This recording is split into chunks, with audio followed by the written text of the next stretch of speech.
Welcome to channel as members of Parliament continue to debate the federal budget. Prime Minister Mark Carney's government is edging closer to securing the votes needed to pass its fiscal plan. The latest shift in the political landscape came with a significant and unexpected move. A Conservative MP crossed the floor to join the Liberal caucus, bringing the government within just 2 seats of majority in the House of Commons. CTV's Kimberly Fowler reports that Nova Scotia MP Chris D'Entremont announced his decision after months of internal reflection and growing discomfort with the direction of the Conservative Party under leader Pierre Poilievre.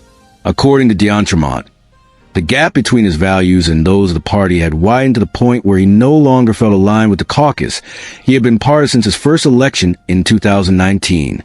The MP arrived at Parliament Hill for his first Liberal caucus meeting alongside Prime Minister Mark Carney. The reception was warm, with applause echoing to the room as Liberal MPs welcomed their newest colleague. D'Entremont said that his decision was rooted in a desire to contribute to constructive policymaking rather than engage in continual partisan confrontation.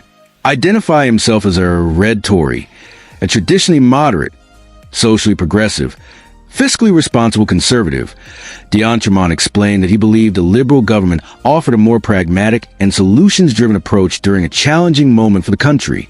He stated, "I didn't find I was represented anymore. My ideals weren't there. I want to help my community, not oppose everything happening in Ottawa."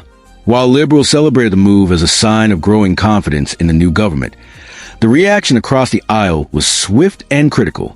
Conservatives accused D'Entremont of abandoning the platform he ran on during the April election, where he secured a seat by a narrow 1.1% margin. Some in the party suggested that voters deserved a by-election, arguing that a floor crossing risks undermining democratic accountability. Prime Minister Carney, for his part, praised the MP's decision, calling it exceptionally valuable at a time when the government is attempting to pass its signature budget.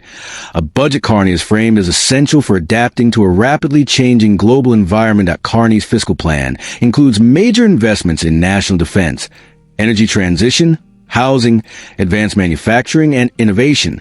It also aims to streamline the public service and protect Canada's economic resilience amid rising geopolitical tensions, shifting trade alliances, and what analysts have described as an increasingly unpredictable global market.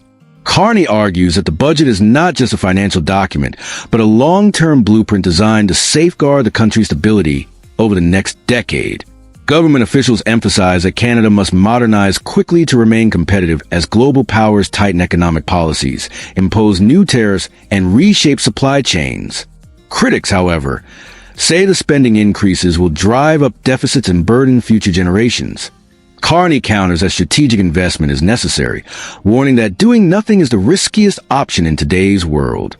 D'Entremont defection has introduced a new sense of volatility and possibility to Ottawa, with the government now only 2 seats away from a majority. Speculation is spreading that other Conservative or independent MPs could also shift their allegiance. Senior political observers note that this moment could signal early signs of a broader political realignment. The Carney government has made a deliberate effort to position itself as a centrist, stability-first administration, appealing to moderate conservatives and undecided voters alike. If additional MPs cross the floor, the Liberals could gain the parliamentary stability needed to fully implement their long-term agenda without relying on support from opposition parties. The next few weeks will be critical. Debate on the federal budget will intensify. Amendments may be proposed, and every vote will carry heightened significance. The government is seeking not just to pass its fiscal plan, but to demonstrate momentum and unity at a time when Canadians are closely watching Ottawa's ability to deliver solutions. Political analysts say that this period could influence Canada's direction for years.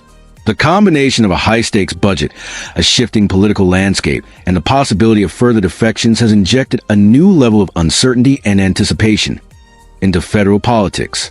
Whether this moment marks the beginning of a lasting shift or a short-term reaction will depend on what unfolds in the days ahead. But one thing is clear. The balance of power in Parliament has changed, and every party now faces renewed pressure